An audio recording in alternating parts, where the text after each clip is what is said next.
Zombi olsan ilk kimi yerdin? Şimdi şöyle söyleyeyim. Bir bürokrat listesi iştahımı kabartır. Bak yiyebilirim ama zombi bile olsam sindiremeyebilirim. Buradan birine seslenecek olsan kime seslenirdin, ne derdin? 40 yaş altı kardeşlerime seslenirdim. Bu konuda tıpkı Sedat Peker gibi düşünüyorum. Kumsal, sen soruyu sabote ediyorsun resmen. Böyle ağırbaşlı bir görünümün de var ama içinden başka bir şey çıktı. Merhaba, ben Elvan Alkım. Polikrom Portreler YouTube kanalıma hoş geldiniz. Bu kanalda sizin için ne mi var? Ana akım medyanın ihmal ettiği cesur ve mücadeleci kadınlarla çok renkli Zoom sohbetleri. İzleyicilerden gelen muzip ve çarpıcı sorulara verilen samimi, eğlenceli yanıtlar. 10 küsür yıllık gazetecilik deneyimimle ve asistanlarımın gençlik enerjisiyle hazırlanmış, azıcık düzenlenmiş ama asla sansürlenmemiş bağımsız videolar. Bu kanalda Polikrom Portreler var. Müsaitseniz başlıyoruz. Evet, herkese merhabalar. Ben Elvan, asistanlarım Selma ve Can. Birlikte hazırladığımız Polikrom Portrelerin yeni bir bölümüne hoş geldiniz. Artan takipçi sayımız için ve verdiğiniz destekler için öncelikle çok ama çok teşekkür ediyoruz. Henüz çok genç bir kanal ama böyle çoğaldığımızı gördükçe inanın çok mutlu oluyoruz. Bugün Polikrom Portreler'de yine harika bir kadınla, çok renkli, gözü kara biriyle sohbet edeceğim. 32 yaşında, İstanbul doğumlu. Doğa aşkı üniversitede tesadüfen aldığı bir seçmeli ekoloji dersiyle başlamış. 3 yıldır da bir köyde yaşıyor. Belki bazılarınız onu tanıyor ama daha kadir kıymet bilen bir dünyada yaşıyor olsaydık, inanın hepiniz onu tanırdınız. Çünkü o temiz toprak için mücadele eden biri. Temiz Toprak Atölyesi'nden Kumsal. Hoş geldin Kumsal. Hoş bulduk Elvan, merhaba. Merhaba. Kumsalcığım, bugün biz senden bir ekoloji semineri istemeyeceğiz tabii ki. Formatımızı biliyorsun. Biz kişi olarak seni tanımak istiyoruz. Kumsal kim? Senin için hazırlanmış bir soru havuzumuz var sistemde. Loto gibi. Havuzdan ne çıkarsa. Bir de havuz problemi çıkarmış. O zaman Polikrom Portrelerden ilk soru gelsin bakalım. Hadi bakalım.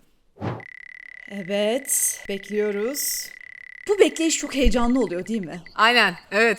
Evet. Burcunun özelliklerini taşıyor musun?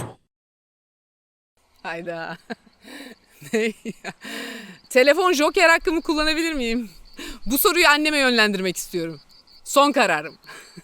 Kumsal, programları karıştırdın herhalde. Polikrom Portrelerdesin. Açık havadasın ya, güneş mi çarptı acaba? Çarpan güneş olsa keşke. Ona alışkınım, sizin soru çarptı bana.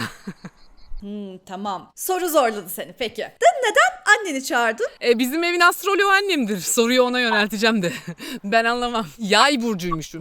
Annem bu durumdan hiç memnun değildi. Sanki benim seçimimmiş gibi.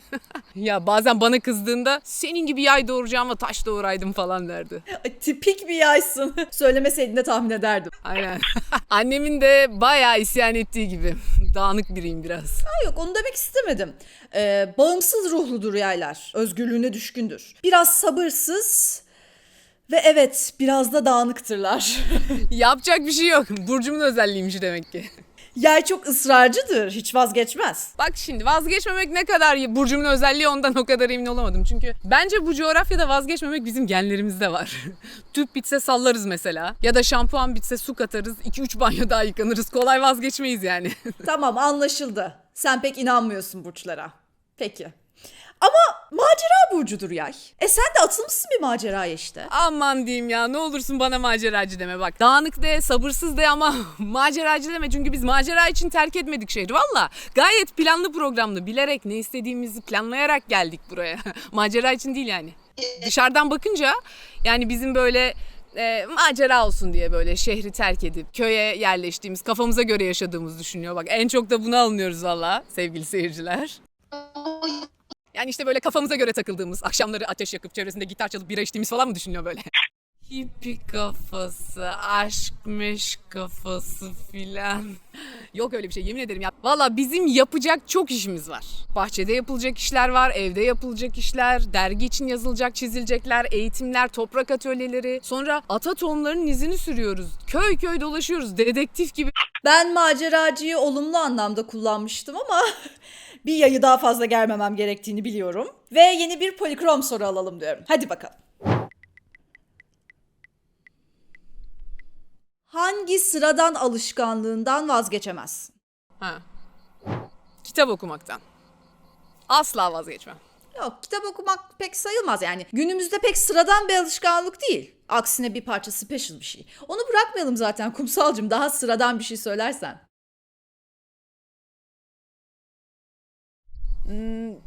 Çöplerimi ayrıştırmaktan vazgeçmem mesela. Kumsalcığım bu daha da special bir şey oldu. Ya Türkiye'de çöp ayrıştırmak ne yazık ki sıradan bir alışkanlık değil. Ama olsun. Sıradan bir alışkanlık olsun yani. Bir zahmet. Haklısın, olsun. Çöplerimizi de ayrıştıralım bir zahmet, değil mi? Peki başka sıradan bir alışkanlık? Kendi kompostumu üretiyorum. Kumsal, sen soruyu sabote ediyorsun resmen.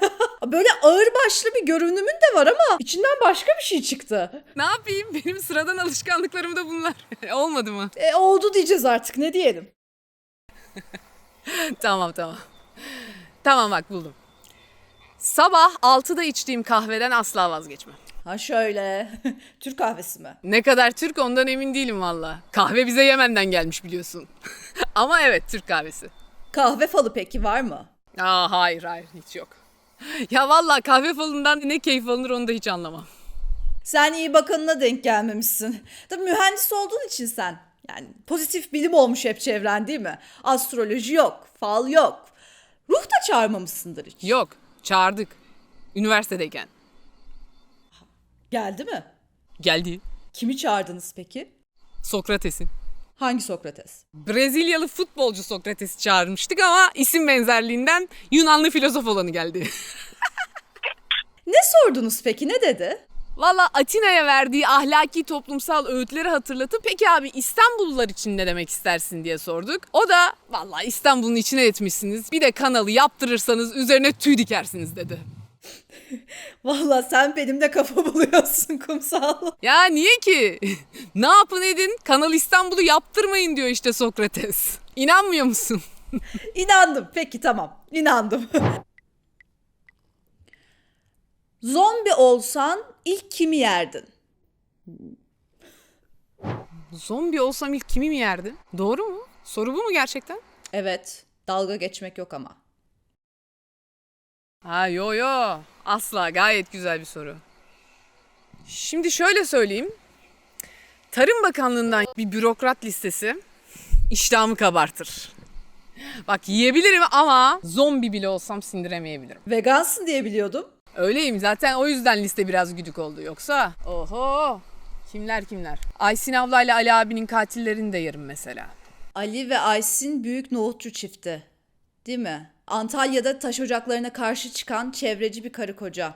Maalesef göz göre göre öldürüldüler. Hatta o davanın da üstü kapatıldı, değil mi? Karanlığa gömüldü. Yok hayır asla. Unutturacak değiliz. O yüzden biz bence adaleti engelleyenleri de koyalım benim listeye, menüye. Ormanları yağmalayanları, katil tohum şirketlerini hepsini kafasını böyle koparıp yiyip bitirelim abi.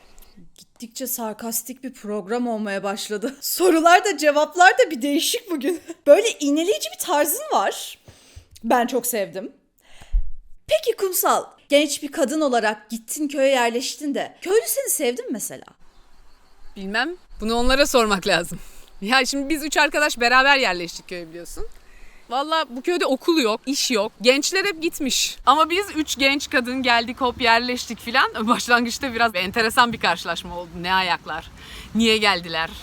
Memlekette dış mihrak fobisi var ya, ajan mılar falan. Bizim bilmediğimiz bir zenginlik mi var toprağın altında, define falan. Kafalarda deli sorular yani. Ama 3 senedir efendi bahçecilik yaptığımızı görünce de ilişkiler biraz yumuşadı, sakinledi. Özellikle yaşlılar bizi çok seviyorlar. Onların geleneksel tarım yöntemlerine değer verdiğimiz için tabii ama yani sonuçta onlardan biri değiliz. Olamayız da.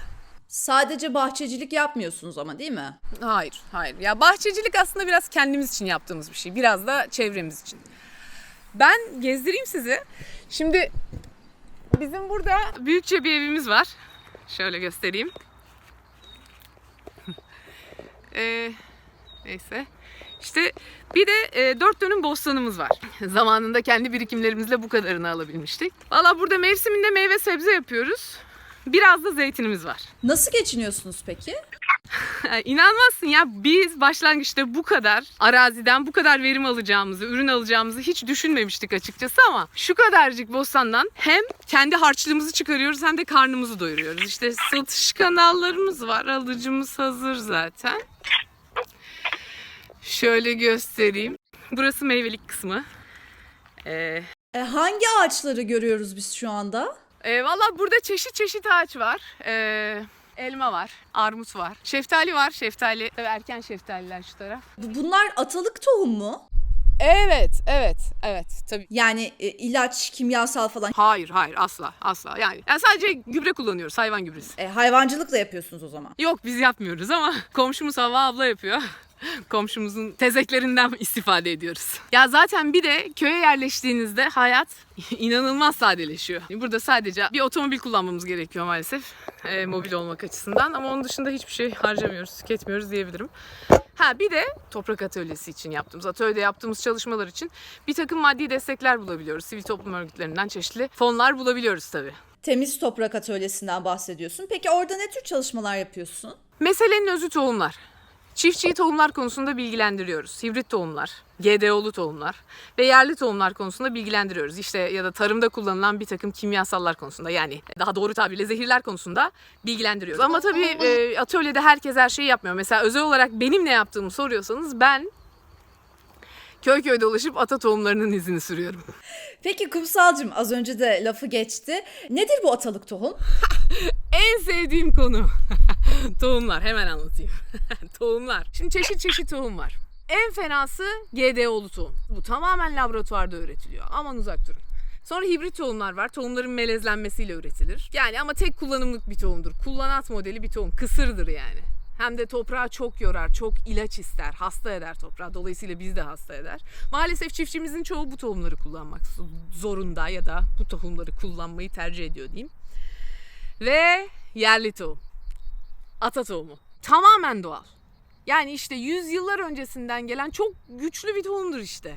Düşünsenize ya, bu topraklarda ne seller ne salgınlar atlatmış ve bugüne kadar gelmiş, hem de en mükemmel versiyonunu torununa, yani tohumuna naklederek bugünlere gelmiş. Valla ata tohumu bu toprakların hafızasının kayıtlı olduğu bir kütüphanedir. Ben tek kullanımlık kullanat modeli tohumlara mahkum bırakılmamızı hazmedemiyorum. Kumsalcığım, çok güzel anlatıyorsun. Seni dinlemek çok keyifli ama bir şey sormak istiyorum. Yediğimiz bir meyvenin ya da sebzenin hangi tohumdan olduğunu nasıl anlarız ya da anlayabilir miyiz? Tabii ki ya, eskiler gayet rahat anlıyormuş aslında. Mesela eskiden bir domates doğrardık, bütün mutfak kokardı diyor mesela, ya da şeftalinin de eski tadı kalmadı diyor. Kalmaz tabii, çünkü tohumuyla oynandı, endüstriyel yani, tamamen. Lezzeti de kalmadı tabii. Kalmadı tabii, çünkü tohuma hepten yabancılaştık. Yani tohum eskiden böyle ticari bir meta değildi ki. Değerliydi, hediyeydi, mirastı, hatta çeyizdi. Bakın, bir süre önce İzmir'in bir köyünde tam 100 yıllık bir torba buğday tohumu bulundu, değil mi? Şifa kaynağı, kızıl buğday. İşin ilginç tarafı, bunun çoktan ölmüş bir kadının eski çeyiz sandığından çıkmış olması. Yani tam 100 yıl önce evi bereketli olsun diye annesi tarafından sandığın dibine bırakılan bir torba tohum. Yani geline çeyiz, torunlara miras. Yani ne kadar öngörülü, ne kadar güzel bir hareket. Kumsalcığım, yaptığınız iş gerçekten çok kıymetli. Vallahi yani çok tebrik ediyorum. Çok kıymetli bir iş yapıyorsunuz. Peki o zaman gelsin. Buradan birine seslenecek olsan kime seslenirdin, ne derdin? 40 yaş altı kardeşlerime seslenirdim. Vallahi bu konuda tıpkı Sedat Peker gibi düşünüyorum. 40 yaş üstü abilerimiz, ablalarımız biraz darılacaklar ama akıllı olanlarının başımızın üstünde yeri var. Bazı böyle akademisyenler, gazeteciler öyle konuşmalar yapıyorlar ki böyle ekolojik felaket hakkında. Yani onları dinledikten sonra bugün de derde eleme, kedere doyduk, çok şükür amin diyoruz. Bazen çok karamsar oluyorlar, değil mi? Karanlıkların efendisi oluyorlar hem de. Biz de biliyoruz, tamam mı? Gelecekte yani bizi korkunç senaryoları kapının eşiğinde beklediğini, ama ona göre bir şeyler yapmaya çalışıyoruz. Bizde bile heves bırakmıyorlar yani. 40 yaş altına seslenirdin. Ne derdin onlara? Valla kendime ne diyorsam onlara da aynısını söylerdim. Hayatı müsvedde yaşamayın. Temize çekmeye vaktiniz olmayabilir. Çok severim bu sözü ya. Biz İstanbul'da yaşarken tabii yoğun bir kurumsal temponun içerisinde çalışıyorduk. Mühendis arkadaşlarla birlikte de Şile'de küçücük bir bostanımız vardı. Her hafta sonu oraya giderdik.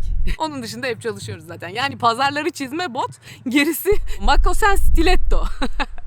Birkaç sene böyle geçti, 3-5 yıl. Ondan sonra işte zamanla böyle Şile'ye gidip gelirken bu toprak atölyelerine katılmaya başladık. Biraz da paramız birikti. Ya tamam artık yeter dedik. Yeter. Hayatı müsvedde yaşamayalım. Bıraktık geldik. Ne güzel. Bir de biz bırakıp gelebilsek. Vallahi bence öyle hemen gelme. Neden böyle dedin? Ya işte görüyorum etrafımdan. Pandemiyle birlikte şehirden kaçma trend oldu ya. Kırsaldan toprak alma, üzerine ev yapma falan. Ama sonra bir bakıyorsun ne yapacağını bilmiyor. Çünkü bir hazırlığı yok. Kafası tamamen karışık. Böyle ev mi yapacak, tarım mı yapacak, yazlık mı olarak kullanacak, pandemi bitince tekrar şehre mi dönecek? Ya bir kere zaten o tarlayı alıp ekmeyeceksen hiç alma daha iyi. Kendi haline bırak.